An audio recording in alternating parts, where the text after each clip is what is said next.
Welcome to the Dollar Box.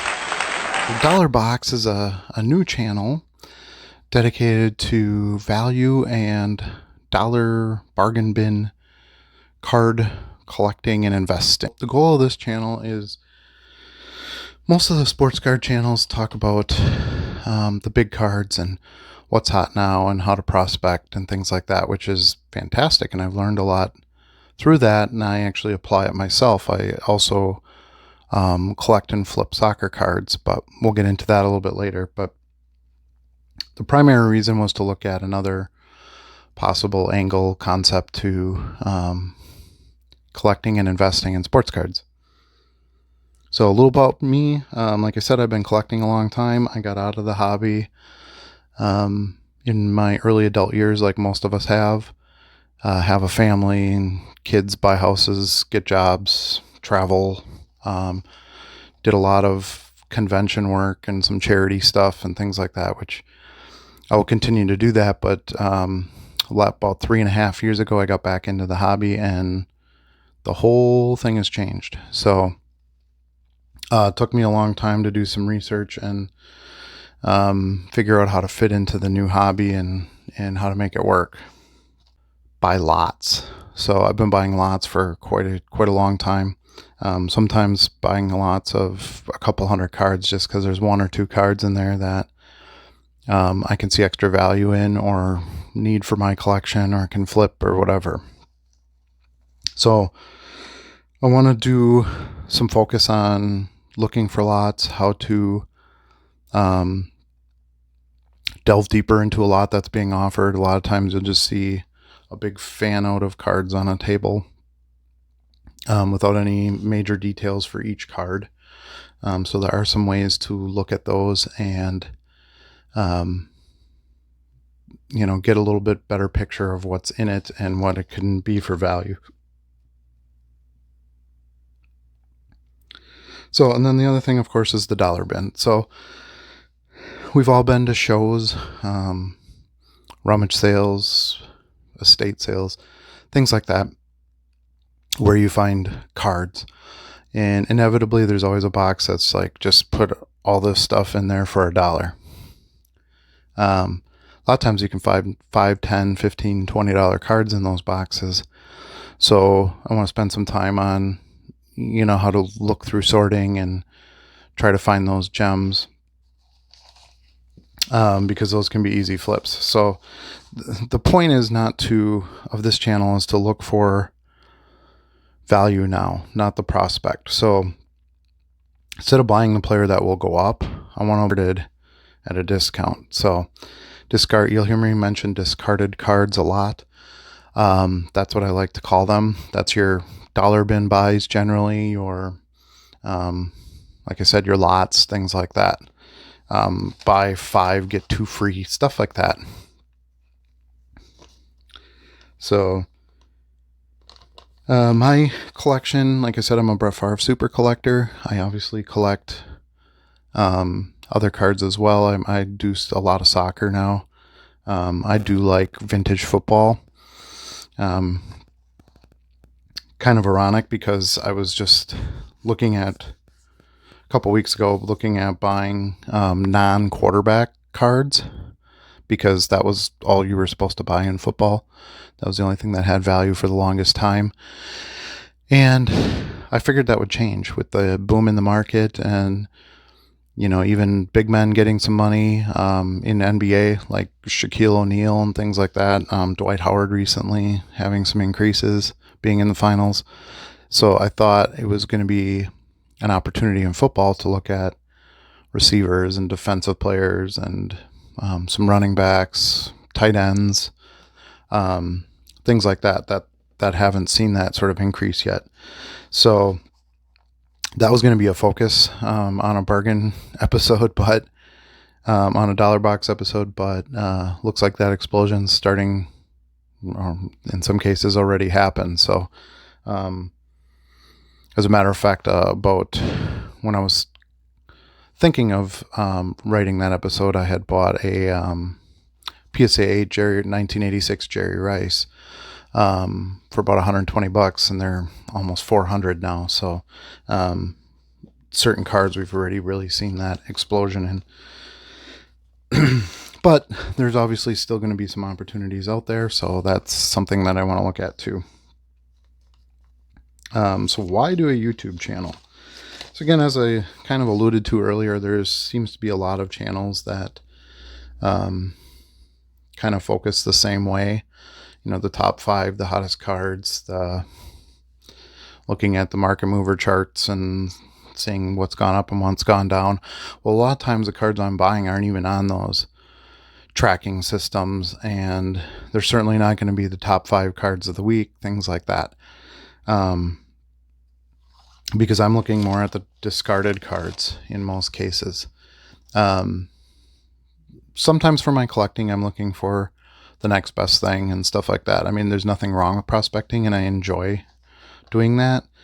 I just am a little bit more of a conservative card investor, so I like to look for value and opportunity on current prices versus, especially when you're looking at modern cards, versus looking at, you know, where is it going to be in a month from now? Why not get some value and some advantage right now? So, let's see. The other goal of this channel is to look for some help and some opportunities for those with lower budgets. So, you know, we can talk all day long about the $3 million Mike Trout and the $2 million LeBron James and those cards that make the media. And those cards are great. And it's amazing to see that growth in the hobby and investors taking an interest. But those aren't really feasible for most of us. So I want to, at least not up front. So my goal would be to show people how to trade up, which is another term you'll hear me use a lot.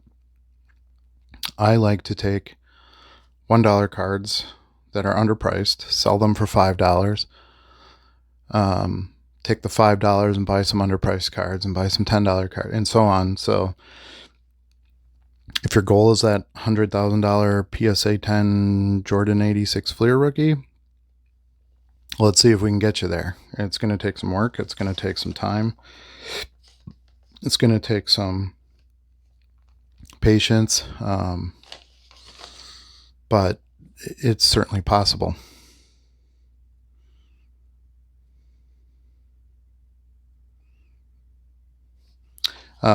So if these topics and this type of channel sounds like something you'd be interested in, if you want to like, subscribe, ring the bell, do all those things everybody on YouTube tells you to do, I'd appreciate it. It tells me that it's something you want some content of. I know it's just an intro. There isn't a lot of info in here, but never done a YouTube channel before, never edited a video, anything like that. So I thought I would just make one episode and see if anybody would be into it, and then keep going. So my ultimate goal would be to do, at least up front, would be to do one episode a week. And just because I don't know what the time is going to take to do it, I don't know how many episodes I'm going to have information for, and then editing and things like that. Like I said, I've never done any of this before, so I want to make sure that I want to keep providing content, but I also want to make sure it's something that can be manageable with the rest of busy life. So I do have some episode concepts that I want to run past everybody. And again, feel free to comment down below and let me know if there's any specific topics you would like over another. But these are some of my episode outlines that I have so far. So the first one would be obviously this intro video, which we're accomplishing today. The dollar box strategy and pay $4 shipping. So we look at trying to find opportunities where you can get package deals and bundle and things like that, and looking for free shipping options from different places. And then also looking at buying underpriced blue chips. So the hot thing in the market is always the prospects, the rookies, the new guys, the the next best thing, if you will. So I'd like to take a lot more focus back to the blue chips, the Hall of Famers, the GOATs, the players that have won lots of games, multiple championships, things like that. The market has changed, and there is more focus on those types of players and cards now, but I still think there's a lot of opportunity there for those discarded cards to be purchased and used for gain. And then I want to do an episode on soccer cards. I know it's not necessarily dollar box focused. It was. The market's exploded in the last few months, but I was getting quite a few cards for $1, $2 here or there that are now $40, $50. But I really believe that that's still a discounted card market. So I'd like to see about looking further into those and doing some conversations about how to look into the soccer market. There's also a pretty vast blue chip soccer market.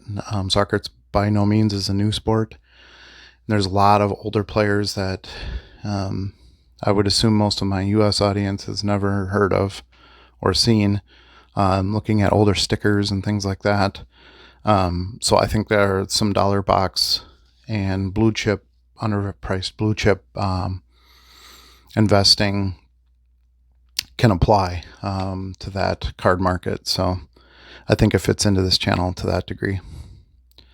I also want to look at big cards versus big quantity, and kind of alluded to this earlier, versus buying the big higher priced hot card, the PSA 10 Prism Kawhi Leonard rookie or Giannis or whatever, looking at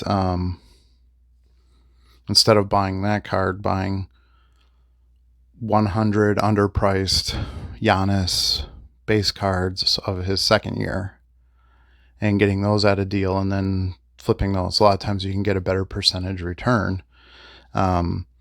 It's not one card. It takes more to manage inventory and to flip, and you got to ship them all or send them to ComC or whatever, which is ComC is another episode I want to focus on, how to use them for your low dollar box bargain bin flips.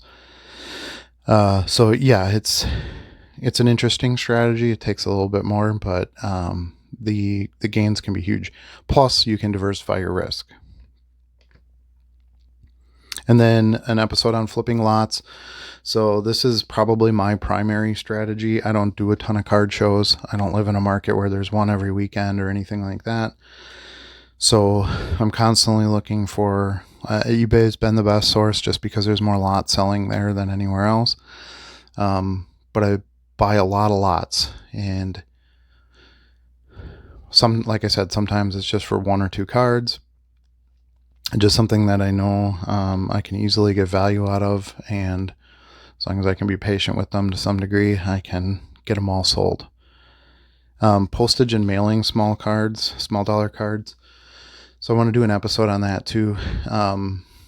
Mailing and looking at expenses is a little different when you don't have the higher dollar returns on cards. So you have to come up with some strategies on how you're going to put cards together to save on some shipping, and using plain white envelopes, and reducing mailing material costs and things like that. So I want to do some focus on that. Again, how to buy lots. This will be probably part of that lots episode. So kind of going back to that, but looking at all the cards in a lot instead of just, it's a 100 card lot, I want to pay $10. If bids over that, I'm out. Well, maybe there are some cards in there where there's more opportunity than you thought, and it could be worth you spending some more money on it to get that inventory. There's a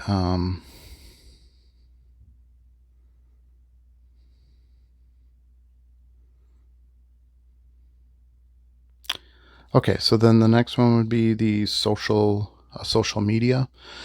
So one of the things that's challenging about buying not the hot card and not the big dollar card that hits the media automatically, those cards get a lot of exposure easily. How do you get people to want your dollar cards or your undervalued cards or your lower priced cards? So you have to kind of promote them yourself. So I want to go over how to look at social media and posting pictures and descriptions of cool cards to gain some interest. So again, it's really easy to say, oh, Jordan 86 Fleer. Everybody knows what that is. It's a grail card, and that's pretty much the end of it. But maybe there's a Jordan 1992 card that's a insert that people haven't really looked at, and it's got a really cool design and some nice pictures and some cool information on the back, that you feel like it's undervalued, or you can get a bunch of them cheap because nobody's looking at them, kind of thing. How do you come up with some posts, and where do you go to Instagram and things like that to say, hey, look at this amazing card that no one's taken a look at. It's awesome. Everybody should have one. Guess what? I've got 100 if you want one, kind of thing. So that can be very important as well as how you list your cards on eBay can be very important too. So we'll look at that as well. Grading low dollar cards, the game is different when you're grading $1 cards versus $1,000 cards. So I want to do some focus on how to look at your cards. Buying in bulk and buying in big lots is very beneficial to that. You have a lot more cards to pick through because you really need 9s at bare minimum on almost all those cards. 10s really to get some real return. However, if you have a bunch of those cards and you can get 10s for them, you can get much bigger return than one big card that you're grading. Also, the grading fees can be cheaper because, especially if you're buying blue chips, because you're not paying for the modern price. I'm referring to PSA grading. You wouldn't be paying the modern price in most cases, and they're lower dollar cards so you can submit in bulk. You don't have to pay the bigger price per card to grade. eBay stores, I want to take some focus on that. I do run an eBay store. I'll post the link below.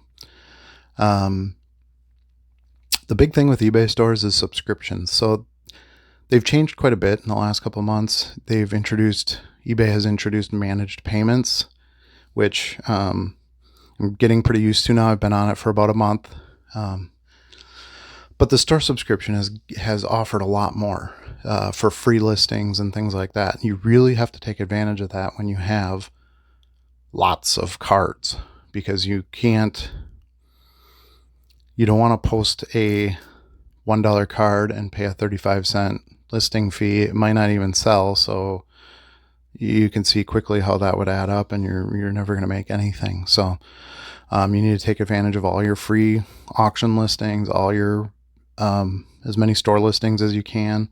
Listing in quantity is kind of awesome because it only costs you one listing. So if you've got 25 of a card, only takes up one listing slot, things like that. So we're going to do some focus on an eBay store, the different plans and what could be appropriate for you if you're looking at doing some value in dollar bargain bin discarded card selling. And the base card boom. What's kind of ironic about that is it refers mainly to, modern rookies and things like that, but it's actually really helped the blue chip and the bargain bin dollar bin investors as well. There are several, like Topps, for example, is a flagship for, was anyway, for football for many years before they lost the license. But there's a lot of Topps base cards that I can sell for more than inserts. And sellers, people that are putting out these discarded cards don't really realize that. So a lot of times I can get big lots of Topps cards that I can sell for a few bucks a piece, and I can get them for pennies. So also kind of going back to lots again, I want to go over sort of what my target price is. I like to do all my auctions 99 cents free shipping, which is extremely low cost and risky. So I have to watch what I pay for these items to ensure that there's some profit and, or at least a break-even point on it. So that's something that will be in that topic as well. And then the final episode I want to do would be on organization. So if you're only buying 10, 15 high dollar cards, pretty easy to organize. You got a box, sort them out, keep them nice, no big deal. If you have 30,000 cards, it's kind of a bit of an organizational nightmare. You don't want to sell a card for $2 and spend an hour trying to find it. So it's something that I actually struggle with and I work on constantly. It's not my strong suit. So I want to do an episode on that. I'm hoping that that will motivate me to improve on my organization and come up with some better strategies, as well as I want to hear from you on what you do. If you're a dollar bin, dollar box investor and reseller and things, how do you do your organization? What works for you? I think we can really help each other out in that community to be in a better place with all of our stuff and make sure that we're controlling inventory. We're looking at how much we have. We know where it is. It can be easily searchable for sales, things like that. So that's it. So those would be my episode ideas. So I've got quite a bit laid out. I think it'll be fun. I think we can learn from each other. I think there's going to be some new buying opportunities. The market has been extremely hot for the past, I don't know, I'd say since the pandemic, so 6 months maybe, has really exploded, which is great. So it was easy to make money. It was better to buy these higher dollar cards for $500 one day and sell them for $2,000 the next day. That has rolled back some. A lot of those cards have taken a dip.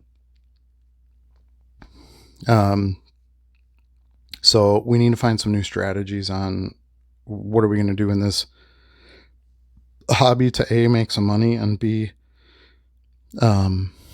continually improve our collections. So I believe that this is a fantastic strategy to employ. It can help you, and I'm not saying don't buy the big cards, but do your big cards here and there. But this is something that can help you fill those holes, diversify a little bit, and potentially get you better returns in the long run with a little more work, a little more time, a little more patience. So hopefully this is something that interests you. I'd love to see you back. And like, subscribe, ring the bell, do all those good things. And we'll see you soon.